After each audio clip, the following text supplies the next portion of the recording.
어제 그 비가 좀 종일 왔죠, 그죠? 네, 그런데 오늘 비도 개이고 또 굉장히 공기도 맑고 또 따뜻하고 정말 그 5월이 계절의 여왕이라 했는데 참 좋은 계절입니다. 근데 계절만 좀 뭐합니까? 우리 집이 좋아야 되잖아요.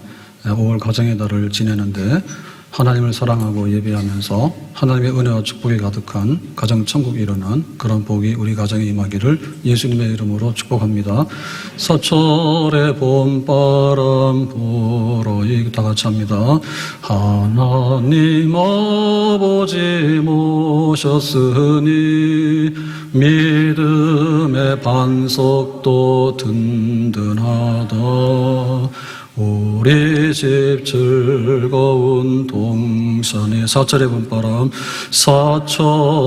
봄바람 불어있고 하나님 아버지 모셨으니 믿음의 반석도 든든하다. 우리 집 즐거운 동산이라. 고마워라 임마누엘. 예수만 섬기는 우리 집 고마워라 임마누엘. 복되고 즐거운 하루하루. 잘 되는 집이 있는가 하면 잘못되는 집이 있고요. 흥하는 집이 있는가 하면 망하는 집도 있고요. 복을 받는 집이 있는가 하면 저주를 받는 집도 있어요. 그럼 우리 집 어떤 집? 우리 집은 잘 되고 복된 집이 되기를 주의 이름으로 축복합니다. 아비가일과 나발과 아비가일은 부부예요. 그런데 이 나발은 악하다 미련하다 이런 사람이고 아비가일은 지혜롭고 선한 사람이에요. 다윗이 사울왕을 피해서 이렇게 박해받아서 광야에 숨어 지낼 때가 있었는데 그때 이제 주변에 모여든 다윗의 사람들이 군사지요, 그죠? 400명, 그 다음에 600명까지 이제 늘어났습니다. 그런데 이제 그 나발의 그 목장이 있었는데 그 나발의 목장이 양이 3,000이고 염소가 1,000이라 그래서 굉장히 부자였어요. 그러니까 이제 양의 털을 깎는 날이 그 추수하는 날이고 잔치하는 날이거든요. 잔치를 하게 되면 이제 손님들을 불러다가 음식을 먹고 즐거워하게 되는 겁니다. 그래서 이제 다윗이 자기 부하들을 보냈어요.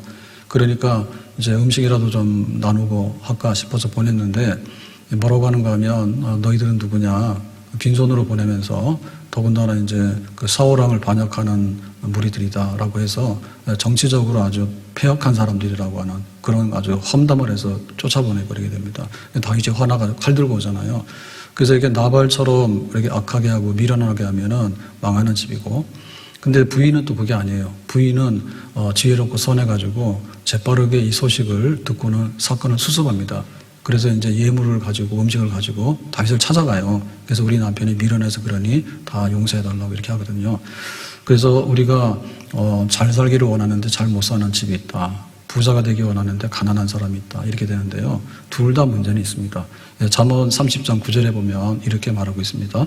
내가 배불러서 하나님을 모른다. 여호와가 누구냐 할까 하오며. 여기 배부르다는 얘기는 부자라는 얘기예요. 그러니까 이제 하나님 필요 없다. 그런 얘기죠.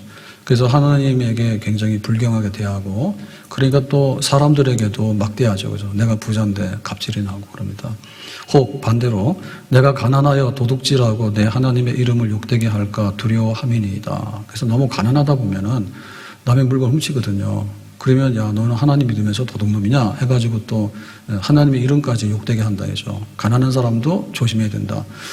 그래서 부자가 조심해야 될 게 있고 가난한 사람이 조심해야 될 게 있습니다. 부자가 조심할 거는 뭐냐면 잘난 척하거나 갑질하거나 자기밖에 모르고 인색하거나 또 약한 사람 뜯어먹으려거나 이런 거 하면 안 된단 말이에요. 근데 또 가난한 사람도 문제는 있습니다. 남 시기하고 질투하고 부모가 나한테 해준 게 없어가지고 국가가 나한테 해준 게 없어가지고 나는 억울하고 그러면서 이제 일도 안 해요. 게을러요. 그 손만 내밀어요. 달라달라 해가지고 조금 주면 뭐라 하고 화나내고 말이에요. 그 난동이나 부리고 이러면 이제 가난한 사람도 안 되는 거거든요. 그래서 가난해도 정말 괜찮고 부자도 괜찮다. 그게 이제 하나님 앞에서 복되게 사는 집이 되겠습니다. 자, 그래서 오늘 2절의 말씀 보면 마온에 한 사람이 있는데 미련하고 악한 나발 망하는 사람입니다. 그의 생업이 갈멜에 있고 심히 부하여 양의 양이 3,000마리요 염소가 1,000마리이므로 그가 갈멜에서 그의 양털을 깎고 있었으니, 그래서 이제 굉장히 목축을 하는데 부자였습니다. 그러니까 이제 잔칫날이 이제 다윗이 사람을 보내죠. 사람을 보내는데, 그렇게 잔칫날이니까 음식을 좀 받아오는 것은 당연한 거고요. 더군다나 이제 다윗은 군사 600명을 거느리고 있었는데 이 나발의 그 목장을 공격을 안 해요. 좀 고약한 사람 같으면 칼 들고 가서 다 뺏어올 거 아니에요. 그렇게 안 했고, 그 다음에 또 그 이런 목장 같은 데는 그 적들이 많이 나타나거든요. 강도들이. 그래서 욕 같은 경우에도 보면은 스바 사람들이 와서 다 뺏어가고, 그 다음에 또 갈대아 사람들이 와서 뺏어가고, 그래가지고 욥도 굉장히 곤란을 겪어요. 그래서 그 당시에는 베두인 족속이나 그 아라비아 족속들 중에 이렇게 다니면서 쓸고 다니는 사람들이 있어요. 그 나발의 집은 안전했거든요. 왜냐하면 다윗의 군사들이 있기 때문에 거기는 적들이 오지 못하는 거예요. 그래서 상당히 많이 그 나발의 집에 그 부자가 되는데 기여를 했어요. 그랬는데도 불구하고 나발이 그렇게 아주 그냥 홀대하고 그렇게 패역하게 처신한 거죠. 자, 그래서 뭐라고 그 나발이 얘기하는가 하면 10절에 보니까 나발이 다윗의 사원들에게 대답하여 이르되, 다윗이 보낸 사람들인데 이 사람들은 군인들입니다. 다윗의 부하들인데요. 다윗이 누구며 이새의 아들이 누구냐라고 하는 얘기는 알면서도 비꼬는 거예요. 자, 그 당시에 이제 다윗이 블레셋과 전쟁에서 물맷돌로 골리앗을 이겼다라고 하니까 모르는 사람 아무도 없어요. 근데 또 이 다윗이 사울의 그 사위가 되잖아요. 왕의 사위잖아요. 모르는 사람 없어요. 근데 또 이제 사울이 다윗을 죽이려고 하잖아요. 그러니까 다윗은 도망 다니잖아요. 모르는 사람 없어요. 근데 다윗이 누구냐라고 하는 얘기는 알고 있으면서도 니까지 그들이 뭐냐라고 이렇게 경멸하는 말입니다.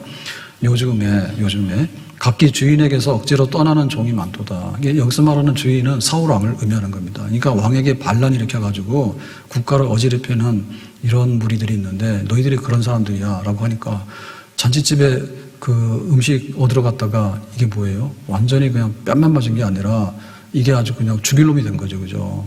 이런 소식을 듣게 되니까 다윗이 칼 들고 올 수밖에 없잖아요. 11절에 내가 어찌 내 떡과 물과 내 양털 깎는 자를 위하여 잡은 고기를 가져다가 어디서 왔는지도 알지 못하는 자들에게 주겠느냐 한지라. 그러니까는 먹을 거 줄 거 없다. 어찌하여? 일부러 안 주는 겁니다. 고의적으로. 그래가지고는 이제 빈손으로 그렇게 해서 보내게 된 거예요. 그러니까 이제 이렇게 하면 안 된다 이거죠. 부자이지만은 이렇게 하면 안 된다. 은혜를 원수로 갚고 선을 악으로 갚는 사람이야. 부자 중에도. 이런 사람 망하는 거예요. 반대로 말하면 가난하다 하더라도 은혜를 잊어버리지 아니하고 악을 선으로 갚을 수 있는 사람. 이런 사람이 되면은 이 사람은 가난을 면게 되고 하나님께서 복 주시는 사람이 될 수가 있겠습니다. 그래서 이제 부인 아비가일이 이 사건을 급히 수습하게 되는데요. 18절에 아비가일이 급히 잔치날 이런 일이 벌어졌다 하니까 자기가 듣고는 안 되겠다. 다윗이 칼 들고 오면 집안이 몰살하잖아요. 다 죽잖아요. 떡 200덩이와 포도주 2가죽부대와 잡아서 요리한 양 5마리와 볶은 고식 5세와 건포도 100송이와 무화과 뭉치 200개를 가져다가 나귀들에게 씹고, 그러니까 이제 다윗에게 줄 그 음식을 이제 막 급하게 준비해가지고 가는 거예요. 근데 이게 굉장히 많아 보이는데 많지 않습니다. 왜냐하면 다윗 혼자 먹으면 많은 거예요. 근데 지금 다윗과 함께하는 군사들이 한 600명이 되잖아요. 그리고 잔칫날 600명이 거기 다 가면 어떻게 됩니까? 잔칫날이 쑥대밭 되잖아요. 그러니까는 이제 적당하게 해서 음식을 주면 되니까 그렇게 되죠. 그래서 여기 보면은 요리한 양 5마리라 했는데 이 집에 양이 얼마예요? 3,000마리야. 3,000마리인데 잔칫날 다윗에게 신세 많이 졌으니까 양 5 정도를 보내는 거는 조금 보내는 거죠. 어쨌든 간에 그 아비가일은 뭐냐면 선하고 하나님의 뜻과 말씀을 따라서 지혜롭게 처신하는 사람이야. 근데 부부가 너무 어울리지 않는데 한 집에도 망할 요소가 있는가 하면 한 집에도 흥할 요소가 있습니다. 복받을 요소가 있는가 하면 저주받을 요소가 있어요. 그래서 나발처럼 하면 안 되는 거예요. 근데 우리 집이 아비가일처럼 하면 되는 거예요. 아멘. 그래서 이것이 왜 그 하나의 어떤 하나의 사건이 아니라 뿌리 깊은 사건이 되는가라고 하면 그 이스라엘은 어떻게 사는 백성인가 하면 원래는 노예였어요. 애굽에서. 근데 이제 해방돼 가지고 왔잖아요. 자유민이 돼서. 그렇기 때문에 하나님께서 10계명을 줄 때 너희들은 이렇게 사는 백성이 되라 할 때 10가지 계명인데 이거는 나누면 2가지 계명이에요. 하나는 뭐냐면 하나님을 사랑하는 법 1계명에서 4계명까지. 그 다음에 이제 이웃을 사랑하는 법 5계명에서 10계명까지. 이거거든요. 그래가지고 이제 이웃 사랑하는 거예요. 이웃 사랑하는데 가장 기본이 뭐냐면 남의 거 훔치지 말라고요. 남의 거 훔치지 말라는 얘기면 남의 거 갖다 주라는 얘기예요. 그게 이제 기본인 거예요. 그 다음에 뭐죠? 10번째 계명이 뭡니까? 탐내지 마라 그거죠. 이웃의 것을. 그러니까 내 것으로 만족해서 부자는 부자대로 만족하고 가난한 사람 만족하고 이래야 되는데 남을 업신여기거나 시기질투하거나 거기서 막 이렇게 잘못된 거 하면 안 된다 이런 얘기 아니에요. 그러니까 이제 이거는 나발의 행위는 하나님의 백성에게 주는 삶의 기본적인 이웃과 함께 살아가는 법에 대해서 파괴적인 거예요. 파괴적인 거예요. 더군다나 365일 날마다 이렇게 함께 먹고 나누고 살아야 되는데 잔칫날이잖아요. 잔칫날. 근데 이 잔칫날에 이렇게 이웃에게 대해서 비웃고 조롱하고 멸시하고 요긴해서 돌려보내는 거는 매우 잘못된 거죠. 완전히 이웃 사랑이 아니라 이웃 원수 맺는 거죠. 그러니까 이런 부자는 부자 오래 못 된다 그 말입니다. 자, 그래서 그 신명기에 보면은 이스라엘의 3대 절기가 있는데 그 중에가 뭐냐면 처음 곡식을 거두고 축제하는 절기. 그게 이제 초실절, 맥주절, 오순절 그런 겁니다. 신명기 16장 10절에 이렇게 말했습니다. 하나님 여호와 앞에 77절을 지키되 77절은 맥주절, 초실절을 얘기하는데요. 하나님 여호와께서 내게 복을 주신 대로 내 힘을 헤아려 자원하는 예물을 드리고 먼저 하나님께 감사 예물을 드리고 그게 맞죠. 모든 것은 하나님이 주신 거니까. 그 다음에 뭐냐면 11절에 너와 내 자녀와 노비와 요거는 식구들입니다. 우리 집 가족들이죠. 이렇게 맥주절을 지낼 때 우리 식구들이 즐거워해서 잔치하는 건 당연하잖아요. 근데 성중에 있는 레위인은 12지파 중에서 자기 땅이 없고 기업이 없어요. 하나님만 섬기느라고. 그러니까 이 레위인들은 경제적으로 굉장히 취약하거든요. 그러니까 이제 잔치하는 날이 되면 풍성하게 대접하도록 해라. 초청해서. 너희 중에 있는 객과 고아와 과부. 여기 세 가지인데요. 이거는 이스라엘의 3대 약자예요. 그러니까는 제일 밑바닥에 있는 소외된 이웃. 이 사람들을 꼭 초대해서 잔칫날 함께 하도록 해라. 함께라고 하는 것은 공동이에요. 그러니까 이제 이것이 복지입니다, 복지. 그리고 이것이 이스라엘을 화목하게 하면서 모두가 다 부자 돼서 살아가는 법이야. 그러니까 강제적으로 공산주의해서 나누는 건 아니지만 가난한 사람들에 대해서 항상 관심이 있고 베풀고 하는 거. 그게 이제 국가 사회를 튼튼하게 하는 거고 부자들이 더 많이 부자되고 가난한 사람들은 가난을 면케 되는 법이에요. 잔칫날 그렇게 하라 했어요. 그것만이 아니라 그 이스라엘의 복지 정책은 성경에 보면 어떻게 되어 있는가 하면 추수할 때 이제 그 낫을 가지고 곡식을 베다 보면 부득불 땅에 떨어지는 이삭이 있어요. 그 이삭은 주인 게 아니에요. 우리 같으면은 주인이 다 긁어가잖아요. 근데 이 떨어지는 이삭은 부스러기는 가난한 사람들이 와서 합법적으로 가져갈 수 있는 거예요. 자, 그래서 룻기 2장 2절에 보면 모압 여인 룻이 나오미에게 이르되, 여기 나오미는 시어머니고요. 룻은 며느리입니다. 근데 시어머니도 과부고 며느리도 과부입니다. 근데 이 두 과부는 남편이 죽고 아들들이 다 죽었기 때문에 진짜 과부 중에서도 몰락한 과부예요. 몰락한 과부예요. 기업도 없고 땅도 없고 아무것도 없거든요. 내가 밭으로 가서 내가 누구에게 은혜를 입으면 그를 따라서 이삭을 주겠나이다. 그러니까는 이제 그 과부 며느리가 이삭을 주어가지고 끼니를 이제 어머니 대접하겠습니다라고 하는 얘기예요. 이게 뭐 룻기의 얘기잖아요. 그러니까 지금 그 나발이 한 행위가 얼마나 잘못된가 아시죠, 그죠? 이 사람 굉장히 부자였단 말이야. 근데 잔칫날 오는 손님에 대해서 그냥 욕하고 보냈잖아요, 빈손으로. 그러니까 이거는 굉장히 반율법적이고 이웃사랑을 반대하는 아주 포악하고 괴팍한 부자지. 그렇게 하면 저주받는다 그 말입니다. 그래서 누가복음 6장 38절에 보면 이렇게 말하는데 주라고 하는 얘기는 달라라가 아니라 주라고입니다. 주라. 그리하면 너희에게 줄 것이니 주게 되면 우리에게 다시 준다. 후히 되어 누르고 흔들어 넘치도록 하여 너희에게 안겨 주리라. 그래서 더 많이 넘치게 해서 우리에게 10배, 100배로 다시 돌려준다. 그게 이제 하나님의 약속인 거예요. 그러니까 하나님 앞에 드릴 때도 작은 것을 드리면 하나님 많은 것을 주시고, 우리 이웃에 가도 작은 것을 주면 더 많은 것이 나에게 돌아온다. 이렇게 되는 거지. 그러면 이게 이제 사회복지거든요. 사회복지고, 사실 우리가 경제를 얘기하는데, 경제를 얘기하려면은 여러 가지 복잡한 경제 정책들이 있어요. 그래가지고, 정광훈 나가서 막 떠들잖아요. 네, 그런 식으로 하면 안 됩니다. 그러면 통화정책을 어떻게 할래? 그 외환정책을 어떻게 할래? 그 다음에 지금 긴축을 할래? 아니면 경기 부양을 할래? 그러면 어떤 것부터 할래? 이런 여러 가지 복잡한 거를 많이 생각을 해가지고 해도 이 경제를 제대로 유지하기가 어려워요. 그러니까 미국에서 그러잖아요. 지금 통상해가지고 막 갖다 관세 물린다 해가지고 막 그러잖아요. 그런데 사실은 경제라고 하는 것은 가장 기본적인 건 뭐냐면 서로 잘 살자. 마음 따뜻하게 하는 운동이 경제운동인 거예요. 그게 결국에는 이웃을 사랑하는 거고 부자들이 살아가는 법이고 또 가난한 사람들이 살아가는 법이야.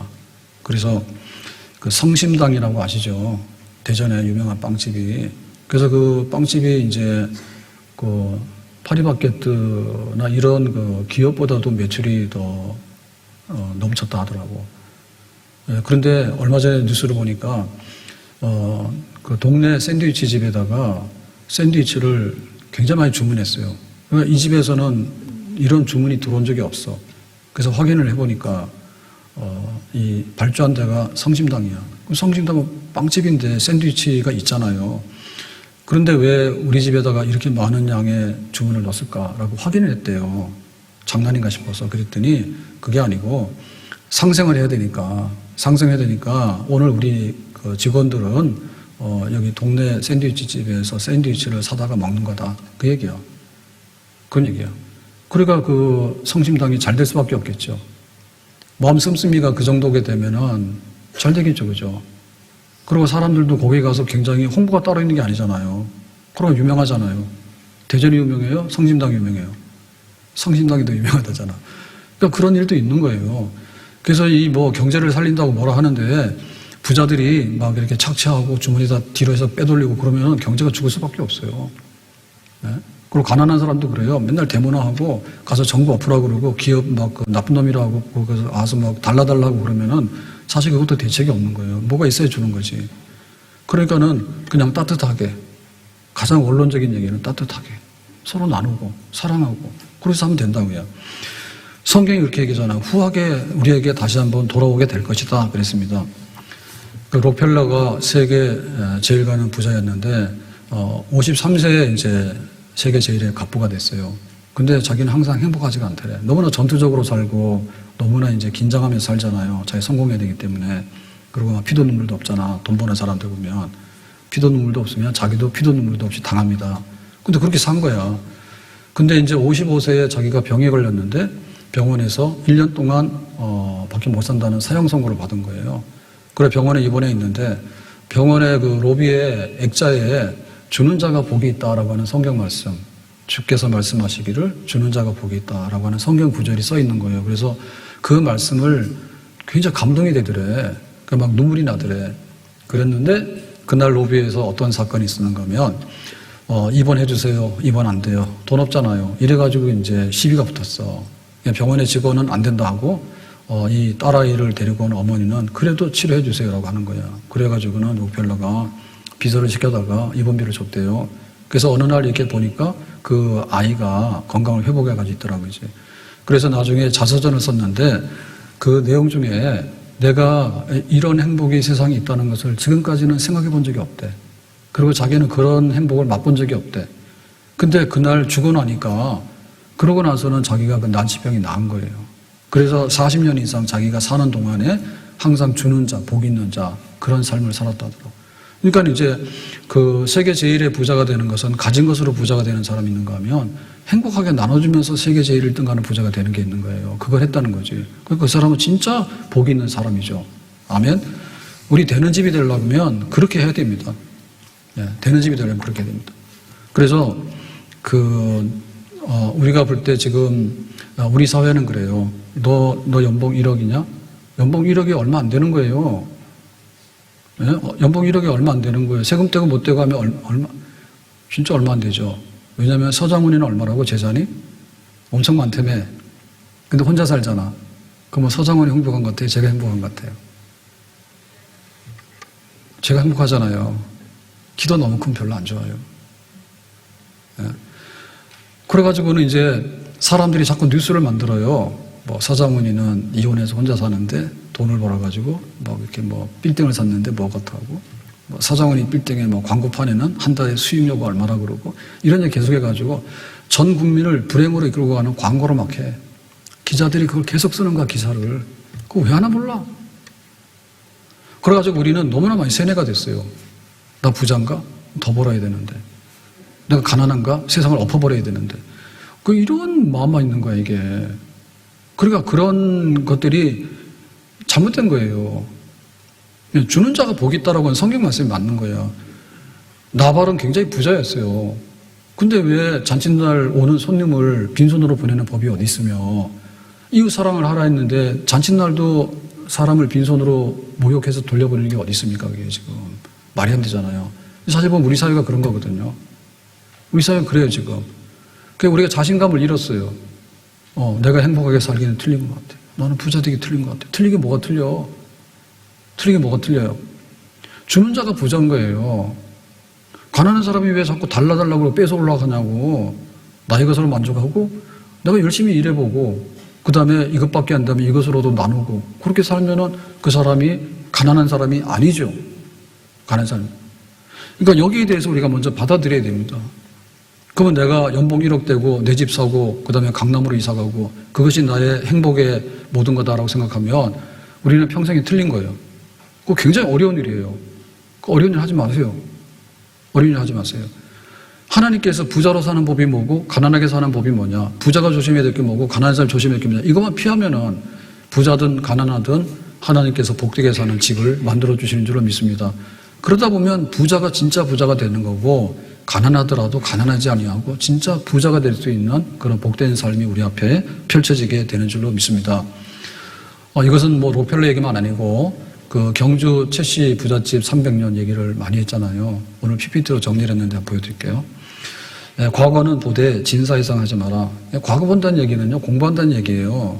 그러면 이제 진사 정도는 교양이 있다는 얘기잖아요. 그것까지만 해라. 왜? 두물을 파면 안 돼요. 야, 이거 했다 저거 했다 하면 망하는 거예요. 그러니까 우리 집은 이렇게 사는 거니까 괜히 돈 좀 있다 해가지고 정치판에 끼우려 그래가지고 벼슬 하려고 해서 이렇게 다니면 안 된다. 그러니까 진사 이상은 하지 마라. 과거 급제까지 할 거 없습니다. 그리고 관리가 돼가지고 막 정치하려고 하는 이런 거 하지 마라. 그랬습니다, 이 집에서는. 두 번째로 제사는 만석 이상 지르지 마라. 그러니까 가운 중에는 좀 이상하죠, 그죠? 왜 만석으로 제한을 했을까? 우리 같으면은 막 100만석, 100만송이, 장미송이 막 이런 거 하잖아. 그러니까 막 더 많이 하자. 그러다가는 배 터져 죽잖아. 그렇잖아요. 그리고 이 집의 가오는 만석 이상 하지 말아야 그냥. 더 이상 하지 마라 그냥. 그 다음에 세 번째는 뭐냐면 과객, 나그네를 후하게 대접하라. 나그네가 오면은 우리가 괜히 불편하고 우리가 손해보는 것 같고 짐스럽고 이렇게 느끼잖아요. 그게 하지 마라 그야. 손님은 복이다. 후하게 대접해라. 후하게 대접 보내도록 해라. 그랬죠? 그 다음에 이제 흉년기에는 땅을 사지 마라 했습니다. 그 땅은 정상적인 상황에서는 거래하는 거는 괜찮습니다. 근데 흉년기라고 하는 얘기는 배가 고프면 눈에 뵈는 게 없어요. 그래서 땅 문서 갖다 던지면서 쌀 좀 주세요 이렇게 하거든요. 그러니까 이게 뭐냐면 부담 거래가 되는 거예요. 상대방의 약점 잡아가지고 그냥 땅 문서 다 긁어오는 거야. 그러면은 이제 자기는 떼부자 되잖아요. 근데 그거 하지 말아야 겠죠? 그래서 윤리경영이에요. 윤리경영이에요. 정상적으로 주고받고 해서 돈을 벌어야 되지 상대방의 뒷덜미를 잡아가지고 등가죽 뺏겨가지고 부자 되는 거 하지 말라는 겁니다. 그 다음에 다섯 번째가 며느리들은 시집 온 후 3년 동안 무명옷을 입어라. 그럼 이 집에 시집 갈래 안 갈래? 그래서 3년 동안만 참으면 돼? 그 얘기는 지금 3년만이 아니고 사실은 평생 검소하게 살라는 얘기예요. 3년 동안이나 무명옷을 입으려니까. 그 부자라고 생각하지 마라. 그러니까 이렇게 검소하게 하니까 사치하지 않으니까 이 집이 어떻게 되겠어요? 100년과 200년 내려하지 않죠.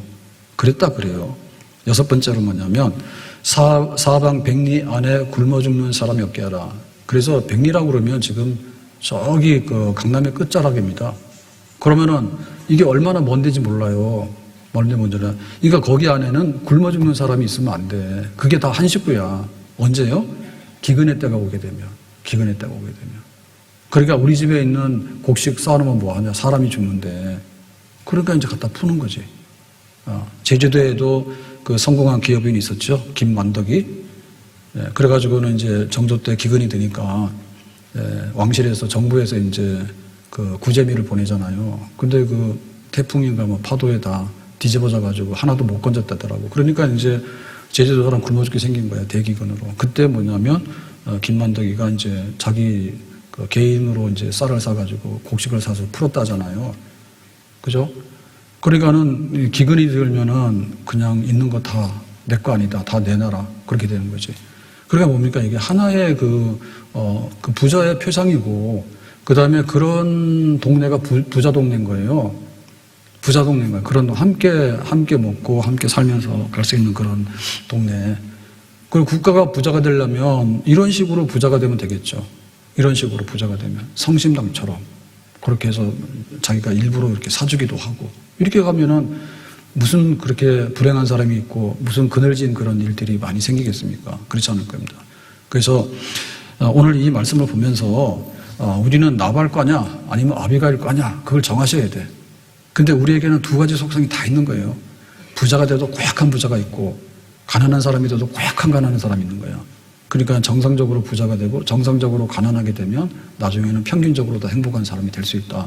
우리는 하나님의 말씀을 그대로 믿고 실천으로 우리의 삶을 그렇게 바꿔내야 될 줄로 믿습니다.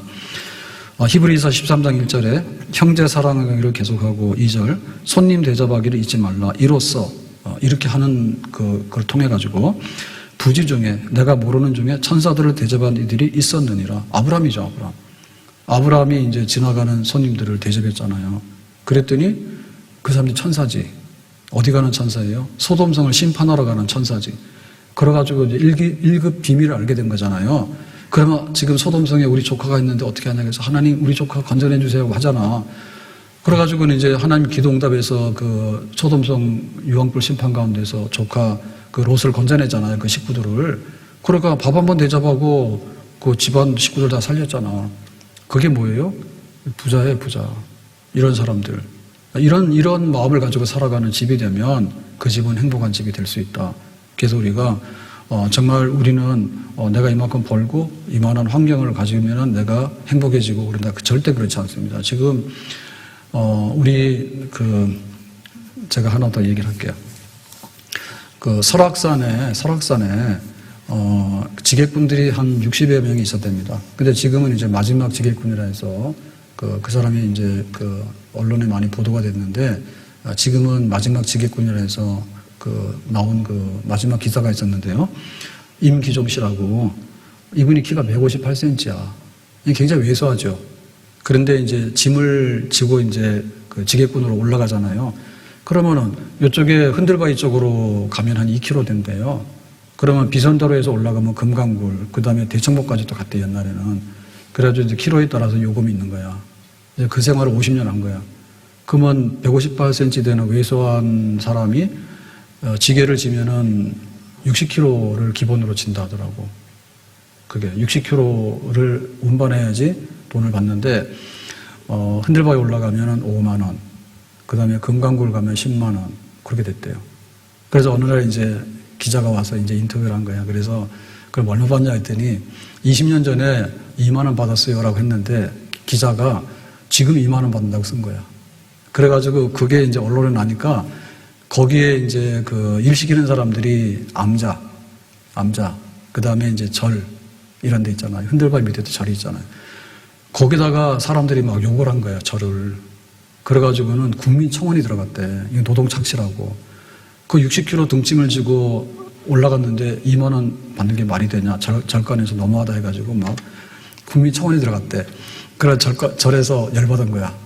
그 사실은 2만 원이 아니라 5만 원 줬대요. 5만 원 줬대. 그래가지고 절에서 욕을 하도 먹으니까 그 일을 안 시켰대. 그래가지고 임 씨가 직장을 잃은 거야. 실직을 한 거야. 그 인터뷰가 잘못 나가서. 그래가지고는 이제 우울증에 걸렸대. 그래서 다시 5만 원 받고 일을 시작했다 해가지고 그 기사가 몇 년 전에 났어요. 근데 이제 이게 우리가 좀 생각해야 될 부분이 뭐냐면, 이분이 굉장히 왜소한데 산을 좋아했대. 근데 또 자기 믿고 싶어가지고 교인이에요. 그 두 가지가. 산을 좋아해서 가서 일을 하게 된 거고, 그 다음 교인이야. 근데 결혼을 했는데 부인이 2급 지적 장애인이야. 그러니까 정상적인 이게 좀 안 되는 분이야, 부인이. 근데 아들이 하나 있는데 이 아들은 자폐야. 그래가지고는 집에서 함께 있지 못하기 때문에 시설에다 보내놨대. 그러면 자기 생활비 들잖아요. 그러면은 가서 하루에 몇 번을 해야 된다 하더라고. 그 생활을 꾸리기 위해서 5만 원짜리를 몇 번 해야 된다 하더라고. 우리는 힘들어서 흔들바위도 안 가죠. 그냥 밑에서 케이블카 한번 타고 사진 한번 찍고 오잖아요. 금강구는 또 안 갑니다. 비선대는 가지만 금강구는 안 올라갑니다. 근데 거기 올라가면 있어요. 기도하는데 제가 봤거든요. 뭐 과장 승진하면 10만 원, 사장 승진하려고 그러면 100만 원. 그렇게 써놨어, 기도할 때. 근데 거기 왜 올라갔는가 하면 단풍 보러 가면은 거기서 보면은 저쪽 천불동 계곡 쪽에 단풍이 너무 좋아. 그래서 옛날에 한번 가봤어. 근데 거기는 10만 원이야. 그래서 힘드신 분은 이분한테 해가지고 지게 올라타고 갔어요. 60km 맞춰가지고. 그 가족을 버리지 않았다니까. 가족을 버리지 않는다. 지금 우리는 뭐가 불만이냐면 다 못 살거든요. 부자도 못 살고 가난한 사람 못 살아요. 근데 뭐냐면 네가 내 인생의 짐이 된다고요. 경제적으로 도움이 안 된다 해가지고 다 불만이 그래서 싸우는 거예요. 그럼 우리 자식이 왜 돼? 너 공부를 잘해야 돼. 공부 잘하면 학교를 가야 돼. 학교 가면 취직해야 되는데 취직도 잘 안 돼. 근데 그걸 계속해서 쏟아붓는 거예요. 그러니까 나중에는 투자금이 회수가 안 되는 거예요. 자식들한테 쏟아부으면 나오는 게 없는 거예요. 나중에 모른다 하잖아요, 부모에 대해서. 그럼 가정이 행복하지 못하는 거예요. 그래서 못 사는 거예요. 그걸 아셔야 돼. 뭐 서장훈이 빌딩이 어떻고, 뭐 광고판이 어떻고, 뭐 그래서 못 사는 게 아니에요. 뭘 똑바로 알아야 돼. 가족이 어떻게 주는가에 대해서 생각을 하고, 그거를 고맙게 받아들이는 가족이 되면 왜 못 살아요? 외국인들도 와가지고 우리나라 노동하러 오잖아요. 왜 못 살아, 우리나라가? 너 때문에 못 산다고 그러고 나는 그 정도 아니면 일 안 간다는 거예요. 일 안 가는 거예요. 그러니까 점점 불만이 많아지게 되고 점점 더 무기력해지게 돼요. 행복하는 마음이 없어지게 되는 거죠.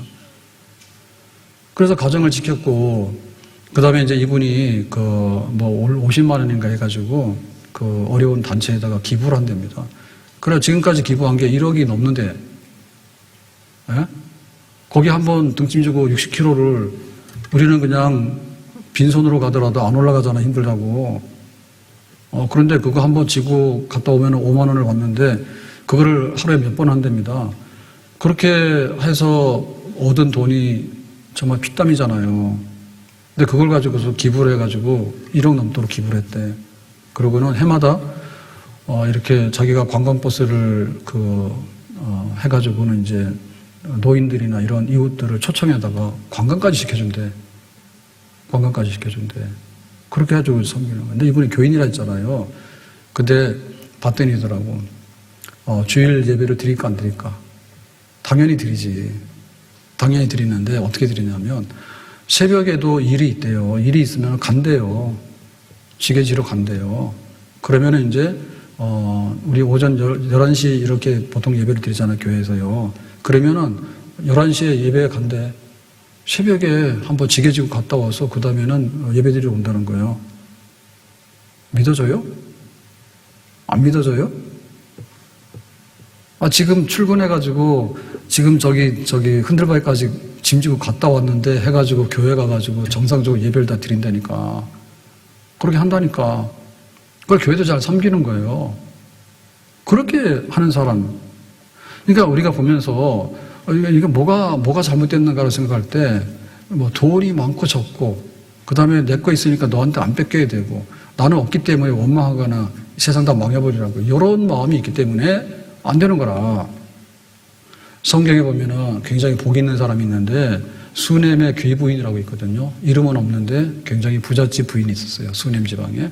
근데 이제 어느 날 엘리사 선지자가 이렇게 순회 전도를 하게 되는데 수넴에 가니까 먹을 게 없잖아요. 그랬더니 이제 이 집에서 엘리사 선지자를 잡아다가 우리 집에서 식사하고 가라고. 강권해서. 그렇게 했대. 우리 같으면 어떻게 합니까? 귀찮아. 그러니까 오지 마라 하잖아. 오지 마라 하잖아요. 근데 초대해가지고 식사를 하고. 식사를 했는데 나중에 알고 보니까 잘 데가 없잖아요. 그래가지고는 남편한테 얘기를 했어요. 하나님의 사람이 여기 우리 지방에 오는데 잠을 못 자니까 다락방에다가 침대 하나 넣어주라고. 그래가지고 했어. 그래서 나중에 이제 숙소도 침대도 하나 만들고 음식도 대접하고 수님 지방에 올 때만 그렇게 하니까는 엘리사가 감동을 받은 거예요. 나에게 대해서 너무나도 세심하게 배려를 한다. 나그네가 밥 못 먹고 잠 못 자면은 노숙자잖아요. 근데 지금 엘리사 선지자는 말씀도 전해도 하나님의 선지자잖아. 그러니까는 귀하게 대접할 가치가 있는 분이잖아요. 그 일행들을. 그냥 수네임 여인이 그렇게 한 거예요. 그랬더니 당신의 소원이 뭐냐니까 나는 없는 게 없어요. 부잣집이라서. 그랬더니 사실은 이 집에 아들이 없거든요. 그래 너는 내년에 아들을 볼 거다 해서 아들이 생겼어. 이게 복 받는 비결인 거예요. 복 받는 비결인 거예요. 오늘 말씀을 맺겠습니다. 우리가 살아가면서 정말 우리가 어디서부터 어긋났는가를 잘 모를 때가 많아요. 우리 집이 얼마나 복된 집이고 부잣집이고 행복하게 될 집인가에 대해서 기초가 무너져 버렸다고. 하나님을 사랑하고 하나님을 예배하도록 해라. 그리고 내가 가난하더라도 열심히 일을 해라. 그리고 가난하더라도 주신 것으로 만족하도록 해라. 가난하더라도 등짐을 지더라도 교회 섬기면서 또 구제하면서 자기 할 일 다 하는 거예요. 병든 부인도 버리지 아니하고 장애인 아들도 버리지 아니하고 묵묵히 그 삶의 모든 것을 감당해 나가는 거예요. 근데 이런 것들이 우리의 그 언론과 그다음에 우리 삶의 하나님 사랑, 이웃 사랑 이런 것들이 이런 삶이다라고 하는 것이 우리의 마음속에 딱 들어와 있고 우리 집에 들어와 있으면은 이혼할 집이 어디 있고 불행할 집이 어디 있고 집 나갈 집이 어디 있고 자식이 어디 있으며 이웃하고 원수일 집이 어디 있겠어요. 근데 그런 게 없는 거죠. 오늘 우리가 다시 한번 5월 가정의 달을 보내면서 우리 집이 어떻게 하면 복받는 집이 될 것인가에 대해서 이웃을 사랑하는데 이웃 사랑하는 것은 뭐냐? 가난하든 부하든 간에 사랑하는 거다. 사랑은 주는 것이다. 내가 주고 나면 하나님 나에게 주시든지 내가 이웃을 사랑했는데 원수로 갚아오는 건 잘 없어요. 언젠가는 크게 나에게 하나님의 축복으로 돌아온다는 그런 믿음을 가지고 우리 집을 행복한 집, 축복의 집, 그리고 앞으로 축복을 받을 집으로 만들어가는 그런 우리의 꿈과 믿음과 우리의 모든 이상이 다시 한번 펼쳐질 수 있기를 예수님의 이름으로 축복합니다. 기도합니다. 오늘 주신 말씀과 같이 참으로 부자로 살아가는 법, 그리고 가난을 면하는 법, 그리고 계속해서 부를 유지하면서 행복하게 살아가는 법, 그런 우리 집이 되기를 원합니다. 주는 자 복이 있는 집 되기 원합니다. 예수님의 이름으로 기도하옵나이다. 아멘.